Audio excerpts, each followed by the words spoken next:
2021 LA County divorce case was finalized. This is the 2021 divorce case. I'm just looking at my notes.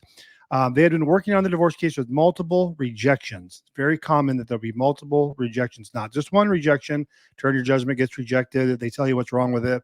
You fix it, comes back for different issues. And I've talked about that a lot, and you guys know what I'm talking about there.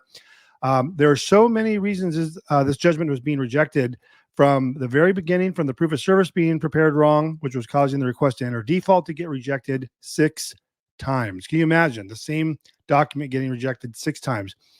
And after 5 years of struggling on their own, they asked me to take over their case. I was able to review and finalize all their paperwork the same day they hired me and e-file with the court. One thing I want to bring up with that, and was why I like going over these cases with you, is one form, proof of service, was causing everything behind it to reject. If one document is wrong in your initial filing, whether it be the summons, the petition, the names not matching, you're not addressing spouse support or property in the petition, or any little error, even though the court has filed your documents, they're not reviewing it until you submit the judgment, and that's where everything unfolds.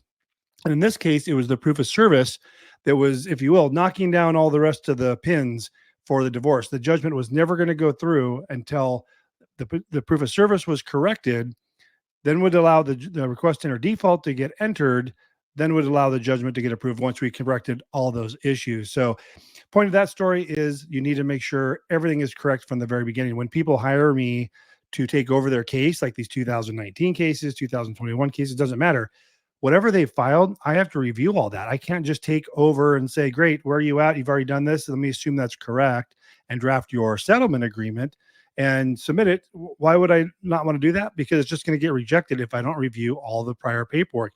Even if you haven't got a reject from the court yet, like your judgment hasn't been submitted once or 6 times in this case and it's been rejected, or you get that reject letter, I still want to go through and review all your paperwork to make sure that's correct, because if I don't do that and there's an error, it's going to get rejected on me too.